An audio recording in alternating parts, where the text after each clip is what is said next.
Welcome to A1R Psychic Radio here on Moonstruck TV with Amanda Hall, Psychic, all the way from the Gold Coast. Hope you're having an absolutely sensational week wherever you are in this amazing planet of ours.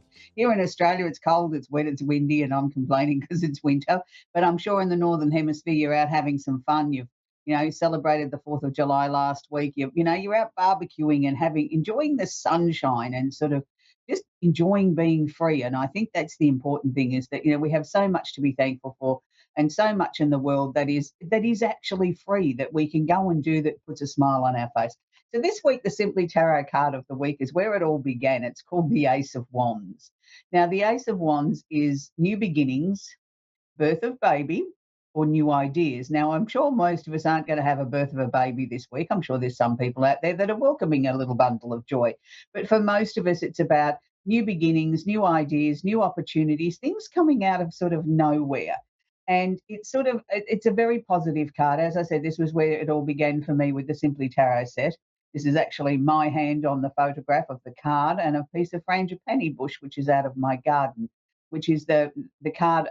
Is the plant of is beginnings and endings. It never begins and it never ends. It's sort of a continual circle of life, and that's why I thought it was a really good place to start. And it made a beautiful wand. So that's the Ace of Wands. So this week we need to get into the astrology because astrology is really sort of going, great guns at the moment. I mean, it always is very busy on the astrological front, but for now, it's sort of like the planets are starting to sort of move around a little bit more, and we're not having such a serious concentration just in two or three signs as we were for a very, very long time. So it's sort of like I feel even the planets are on the move, which is nice. So we have the sun in Cancer. So happy birthday to all the Cancerians. And I know there's lots of those beautiful souls around the world, and we need Cancerian people in our lives because we need people to teach us how to be sort of gentle and caring and sort of homely and want to cook a home cooked meal and sort of enjoy the sort of finer things of life, and where being at home makes you feel secure and makes you feel safe. And look, don't underestimate a Cancerian. They're extremely strong. They, can be very tough when need be, but they can also be soft and gentle.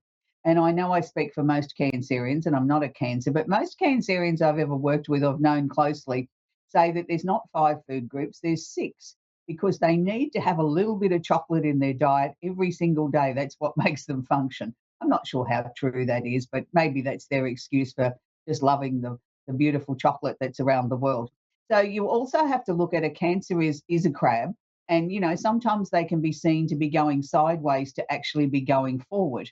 And if you look at the crabs around the world, some have a very tough, hard exterior, and some have a soft shell. And this is very much like the Cancer people that I've worked with, and the people in my family that I've worked with and known over the years. So don't ever underestimate a Cancer, because when you think you've got them worked out, you haven't actually, because they've already got a few other things tucked up under their little shell. And don't forget, they have a house that moves with them. So they can make very quick decisions and make very quick changes in their lives that the rest of us can only dream of. So if you're looking for love, and it doesn't matter what your star sign is, but this is predominantly the strongest for Cancer, Scorpio, and Pisces, and the opposite sign of Capricorn. We have Venus, the planet of love and affection, is sitting in Cancer. So obviously, if you're looking for love or you're hoping to bring new love into your life, then why don't you start to look in places that that have a Cancer sort of feel? That would be a restaurant, a place where you go to have a bite to eat, have a drink, somewhere where it feels homely. A library can feel homely to some people. So can an art museum or a gallery, things like that, places that make you sort of feel warm and fuzzy and make you feel sort of secure. It's not necessarily maybe the time to go out and watch the tennis match, unless you think that tennis makes you feel homely. It certainly doesn't me. And it's not necessarily, yes, you can go to a football match or a sporting venue, but it doesn't have a homely feel. It has a big crowd feel. It doesn't feel intimate and cozy. That's what I'm trying to get across. Go to places that are intimate and cozy, where you're going to meet people that have similar sort of outlooks or views, or are there to learn something or understand something or just enjoy the scenery, that have the same outlook as you do. We also have the planet of communication, Mercury. Now, Mercury is in Leo. Now, this is going to affect the fire signs more than anything. So it's Leo, Sagittarius, and Aries, followed by Aquarians. Now, then it will sort of wash over the other remaining signs and be watered down much, much more. So, with Mercury and Leo, you need to be very careful that, yes, it's good to be confident. Yes, it's good to sort of, yes, say, walk into a meeting or walk into a family gathering or into a restaurant with, poise and confidence and sort of holding your head high and being proud of your appearance and what you're going to say. But also make sure that you're not coming across as being bossy, bombastic, overbearing, and sort of dictatorial, which are all things that the Leo energy can do. And particularly with Mercury here, Mercury doesn't sort of really understand boundaries that well. He thinks he does, but he doesn't really. He says, yes, well, I'm just being forthright. No, sometimes you're just being downright dictatorial and being bossy. There's a difference between being forthright and being firm and being full of confidence to being somebody that's, laying the law down and saying it's my way or the highway. So there's a very distinct difference. So we need to be very careful at how we communicate, particularly over the next 7 days, that we don't come across as being a know it all, being bossy, being dictatorial. Yes, you can be firm. Yes, you can sort of say, listen here, I want you to all sit here and put your listening ears on and really take notice of what I've got to say. That's not being bossy. That is laying the law down or laying the agenda down for the meeting or the discussion that's coming up and sort of, setting the agenda, sort of saying these are the rules. And then, we've got everybody's attention. We might have rubbed them up the wrong way as well, but you've got their attention. And at least, even if you've got their attention and they're a bit annoyed with you, at least they're paying attention to what you say, because then they want to turn around and say you're wrong. So at least you've achieved that much. So just be careful. Don't be too bossy. Don't be too dictatorial, but be very firm, be very clear, be very concise, because there is some very, very important conversations that need to take place, and they need to be done in a very articulate sort of manner. You need to pay attention to the information that's being shared with you. If you're not good at remembering things, take a pad and a pen with you and write it down or record it on your phone or something, and ask first, if you're going to record it on your phone, to sort of say, look, I'm really no good at remembering fine details. Do you mind if I record this for me to go back and listen to it later? Most people don't object as long as you sort of share that information with them. So we're moving on to Jupiter. Now, Jupiter's the planet of expansion, opportunity, and luck. Now, Jupiter can also expand your waistline too. It's not just about expanding your bank balance. So if you've got Jupiter sitting in a sign or transiting through a sign, you need to make sure that you're, yes, fueling the body with what it needs, but make sure that you're not having three helpings. One's quite sufficient. The body only needs so much fuel before it sort of needs a top up. You don't need to top up for the next 6 months. So Jupiter is currently sitting in Gemini. Now, Gemini is the planet of thought patterns, of things being wanting to be moved around fairly quickly. It's sort of all the local environment stuff. It's sort of flitting from one situation to another as I'm trying to bring, new opportunities and ideas and things into my life and for those around me. So it's good that Jupiter's in Gemini, but it's also sort of saying to you, make sure you try and get a little bit of grounding here if possible, so that you gain the maximum out of the knowledge or the information that's gathered while Jupiter is in Gemini. Now, this is also going to affect Libra and Aquarius and the opposite sign of Sagittarius. All the other signs, it'll sort of be much, much more watered down. Yes, there'll be opportunities for expansion, but maybe not on such a grand scale. So just be aware of that. Don't sort of overthink things, don't embellish things to the point that, there's nothing left to embellish. It's great to be enthusiastic and be optimistic about something, but you've also got to be very realistic as well. So we're moving on to the Aries section of the chart now. Now, look, I know lots and lots of Aries, and I know lots of them are paying attention each week, but it's also about, sometimes you can be your own worst enemy, Aries. Sometimes you can be so full of what you believe is right that you close your ears off and you don't necessarily listen to anybody else's opinion or point of view unless it marries up with yours. Now, this is one of those weeks where I'm going to ask you to sort of be a little bit more aware that not everybody has to agree with you. And sometimes other people do have some very valid input or some valid points of view that they're sharing with you or asking you or suggesting to you. Have you not thought about it or looked at it in this manner? Please don't close yourself off because you know everything, because you're an Aries and, you're the first sign of the zodiac and you're supposed to be the leader and you're the one that motivates everybody else to get up off the couch, and then you disappear off to do your own thing. This is a time about bringing in that opposite sign of Libra a little bit and sort of learning to sort of, it's not just what's mine, but what can you bring to the table as well. So be very aware of that. So Chiron is still moving through Aries, which is the wounded healer, which is part of the Arabian parts, which is asking us to heal not just this lifetime, but previous lifetimes and things that are coming through on a past life level. That we need to be sort of very aware of this. We need to be fixing this. And this is purely just for Aries. It's not so much for the other signs because karmic stuff is purely just for that sign. It doesn't necessarily bring in the other 11 signs. So it seems a little bit selfish, I know, but that's the way it works. We also have the North Node here, which is in Aries as well, which is showing the way forward. So for Aries people, you are being guided, you are being shown the way forward. Again, don't get your bombastic hat on and say, I know it all. Allow your intuition, your dreams, whatever you call them, to come through and show you things, and don't just argue with it that you are on one path and how dare they come through with something that doesn't sit with you or where you think your life's going. At least be open-minded to say, okay, I may not agree with you, but hang on a minute, I'll have a look at it, I'll take it on board, I'll give it some serious thought. Don't just shut the door down. If you do that, you're going to find the lessons that are coming up in this next few months, and I'm talking about between now and November, will be incredibly difficult if you do not surrender and allow this to wash over you. You're being shown things that for many of you, there may be a complete change of course of direction. You thought you were on one path, and then all of a sudden, everything takes a completely different right-hand turn, and you think, well, that's not the way it's meant to be. I'm going to try and pull it back onto the main road. No, if you do that, you're going to be in for a world of pain.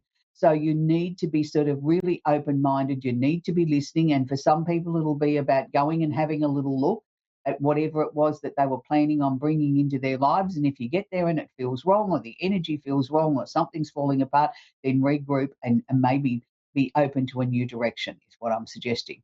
So we're looking at the Taurus part of the chart now, because we've got Mars is conjunct or holding hands Uranus in Taurus. Now, this will affect Tauruses, Virgos, Capricorns, and the opposite sign of Scorpio. For the remaining 8 signs, it'll just sort of wash over there, and it'll be a sort of a more gentle sort of energy. So Mars is the planet of action, and it's a planet that gets us out of bed every morning. It's what drives us. But also it can be our own worst enemy too, because sometimes we get so bogged down in what we think is right that we can't see the wood for the trees. So we need to be very careful of that here, particularly as Mars is sitting in Taurus, because Taurus is a fixed sign. It's a very rigid sign. Taurus doesn't like to sort of change mid-course. Taurus likes to stay on the path. Even if it doesn't feel right, it'll be right in the end because I've said so.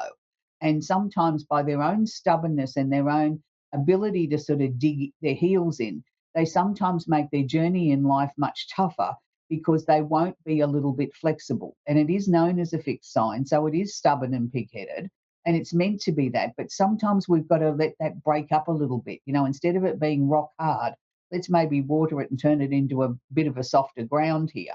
And that's what I'm asking you to do here, because Mars is sort of saying that not everything is black or white, not everything is set in concrete. And because it's conjunct or holding hands, Uranus, the planet of opportunity and unusual and unexpected situations, Uranus comes along like the bolt of lightning and says, is that the pathway you think you're going? Bang, I'll show you there's a different one. Would you like another one as well for good measure? So you have to learn to become a little bit flexible here, because Uranus is coming along and saying, great, you've laid some good solid foundation here, but now we need to shake things up a little bit. We need to move you into a slightly different direction to gain as much as we possibly can out of life. So, you know, if you're an earth sign, be prepared that, you know, life may take a very different turn very quickly, and it may not be to the beginning to be to your liking, but it will end up being for your own good. So even if it is seen as sort of not so pleasant, it ends up being the best thing that could happen for you, because you were sort of stuck in a rut. You needed to be moved along. You were one-eyed about where you were going or what the situations were at hand. So Uranus has just come along and broken all that up with the jackhammer and says, okay, there's 1,000 pieces there now instead of one. Which one would you like? So, and it is, you know, governing money, finances, family, all those sort of things. So I hope that's helped you. We're going to take our first call, which is Alicia in Buffalo in New York. Are you there, sweetie? Yeah. Do you have a question I can answer for you, sweetheart?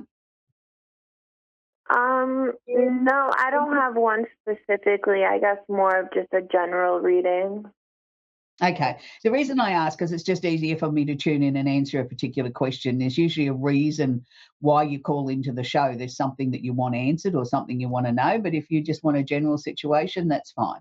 Okay. The first thing that they're sharing with me is that I'm feeling tired. Have you been feeling not sort of quite your bubbly self recently? I guess so, yeah. Yeah, I'm not saying sick that you want to go to bed, but I just sort of feel as if I'm dragging myself around. It's like I've got to sort of talk myself into getting motivated to get up and do things. They're showing me that energy is meant to be with you for about another 4 or 5 weeks. Some days will be better than others.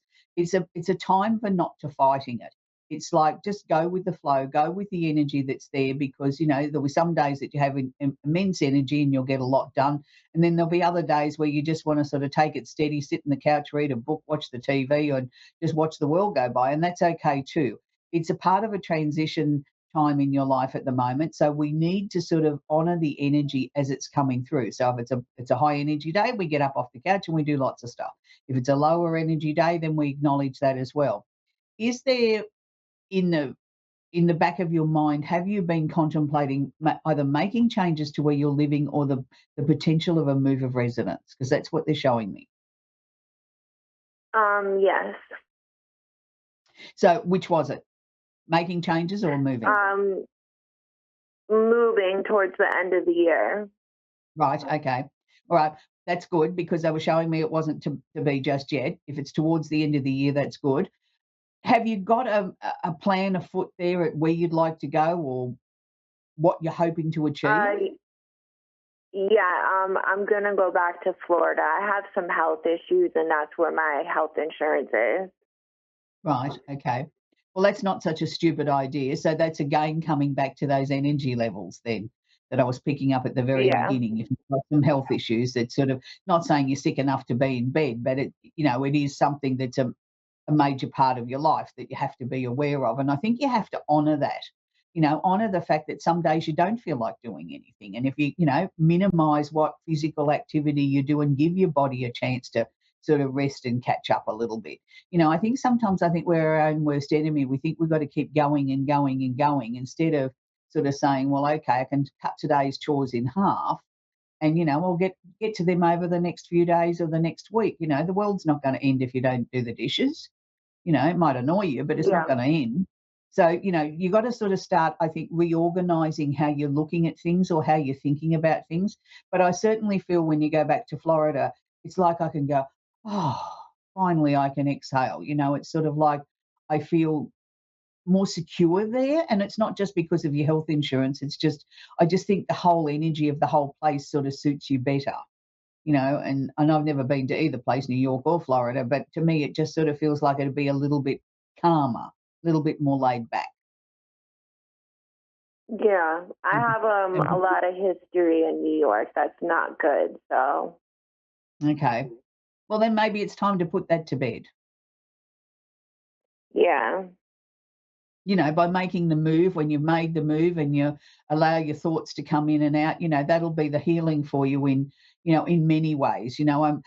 I know on a physical level, there's probably not a terrific amount of improvement. There'll be some, but it's sort of like on an emotional level, that's where most of the healing's going to take place. And that in itself will spill over to the physical part of your life. And you'll just genuinely feel much, much better living in Florida than you did in New York. It's like New York will eventually become a faded memory. And that's how it's meant to be. So, is there family back in Florida? yeah. I have family. Most of my family's in Florida right now. Right. Okay. But I just I sort of don't felt have that, I don't have any family in New York. right. Okay. But I just felt by going back to Florida, I just sort of felt as if I had more support Yeah, on every sort of level. It was just sort of like not just, family, but, financially, everything. It just felt so much better for you. So that's where we're going to leave it, sweetie. I wish you well with your move back to Florida, and I know it's the right thing for you to be doing. It's a good move for you. So we're going to talk with Ava now in Phoenix, Arizona. Are you there, Ava? A pretty name. Hi. Hi, I'm here. Okay, sweetie. Do you have a question I can answer for you, darling? Yes, I have a lot going on in my life. I lost my job and like my apartment all in the same weekend. I was Oh, yeah. seeing what Spirit had to say about that about both of those things in Well, about a you month. really have had a bad trot, haven't you, Ava? That's not good to lose both of those things in the one weekend. Um, Yeah, it's easy for me to sit here and say, well, the universe has got a plan and everything's going to be okay. I mean, look, I'm sure it's going to be, but that doesn't take away from two major things happening to you in a space of 2 days. Over a yes, weekend, your life has changed dramatically and not necessarily in a sense for the better, because at this point, you've got to work out where you're going to go and what you're going to do next. First and foremost, have you been looking for a job? Because I'm actually seeing a job offer coming to you and I'm feeling within the next 48 hours. yes. I've been submitting different job applications for sure. Okay. So this job that's being offered to you, to me, it's not the dream job. It's not a bad job, but you sort of think, oh, I wish it had been one of the others that I applied for. Look, take it. You need money, you need an income, and I actually think the job itself is going to pan out to be better than what you first thought. So, sometimes things don't look as good on paper or at the interview as they end up being. So this will be a job that you'll grow with and you'll feel more comfortable. So the fact that you've lost your apartment, where are you gonna go and live now? Are you temporarily staying with some family or friends, or? I'm staying with a friend. So I have an apartment, but it's infested, like bad, infested with roaches. They let me move in, and Mhm. basically I walked in and there was roaches everywhere. And so I've been living with my friend for a month, and Right. I haven't paid them rent because I can't. I'm not living there. I don't blame you. No, I just sort of felt that you'd be back working for 2 or 3 weeks before you actually moved into a place of your own. So I don't think that, the friend that you're temporarily staying with is in a hurry for you to necessarily leave. They want you to, go to something that's appropriate and the right thing for you. So, look, if you get the job offer in the next, say 48 hours and you start work next week or towards the end of next week, it's still going to take you a couple of weeks to get on your feet financially a little bit. And sort of Mhm. find somewhere that's right for you to live. I agree with you. You can't take a place that's full of roaches. That's no good. That's awful. So, but there is somewhere coming up for you. And it's interesting because I feel it's in a slightly different area to where you normally would have looked. So that maybe indicates to me maybe the job's not on the same side of town as what you like to live, sort of like I'm seeing sort of like a new area. It might only be a couple of Right. blocks over further than where you normally like to live, but it's new to me. It's not somewhere that you're completely familiar with. But I'm going to say it works out to be really good. I think it's your whole life is starting to turn around in a very positive way. And Ava, I know that you didn't feel it was positive with the changes that were thrust upon you so quickly that you had no control over. But I think it's the universe's way of speeding everything up to get you into a sort of a much, much better position. So has there not been somebody significant in your life, like in the romance department for a while? It, yeah, I haven't dated or really been doing anything. My husband passed away almost 5 years ago. So I've tried to Mm, date, but yeah. it's just been hard. And then now that I'm focusing on this, it's really not been in my priority to date. But I would No, like I to can have someone. understand that. And look, 5 years is still very close, to somebody that's a lifetime ago and to someone else it's like it happened yesterday. I don't think that Yeah. you can force when the time is right to sort of say, I'm over it. I don't think you ever get over it. You find a place to park it. That's what you do because you never stop loving your husband. You didn't hate him. I mean, it's just because he passed away. So, you Hmm. can only do things when the time is right for you. But what they were showing me was, new job, new residence, and new love coming. So, in that order, and not all in the same week, obviously. But, I think the new love will come in time, and I'm sort of looking more towards the end of this year, the early part of next year. And I think it's just going to start out as a really, really nice friendship with a dark headed man who I think has been through a similar tragedy to you. I think he lost his wife and maybe a little bit longer than you, and sort of, still finding his feet. And, you know, when you've been in such a long term committed relationship and you've lost somebody through death, it's very foreign to go out there and start the dating thing again, and everything's changed so much, and everybody goes on apps and all these weird things, and it's foreign, and you just Yeah. got to trust in the process that when the time's right, the universe will bring somebody forward towards you, and I think the two of you are going to have a lot of happiness, and but at the same time, you don't lose that love for the previous people that you were married to. That's sort of something that's Hmm. still there as well. We have enough love to go around for more than one person, but the right person will understand that there will be days where, even in 20 years' time, there will still be days that you have down days, or days that you Yeah. remember it's your wedding anniversary or their birthday or whatever the case may be. And that takes a bigger person to be able to understand that. But look, I know everything's sort of coming together beautifully now for you, Ava.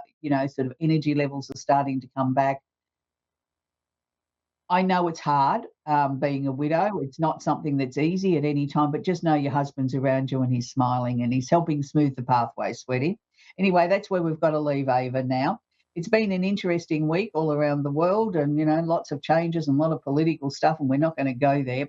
But it's also been a week of birthdays, and lots of birthdays of lots of special people that are in my life. I have a daughter that had a birthday last week, and I have someone very, very special that I work with very often, and it was his birthday this week too. So this week I'm going to dedicate the song of the week to my producer of this show, who just turned 21.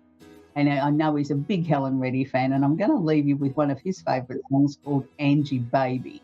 So, 21 is a nice age to be. One day you might grow up, maybe. But anyway, happy birthday, Dave. And I know that you had a wonderful day, and I'm sure you were thoroughly spoilt by your beautiful wife, Connie, and your children. And this song's for you, Angie Baby and Helen Reddy. Bye for now.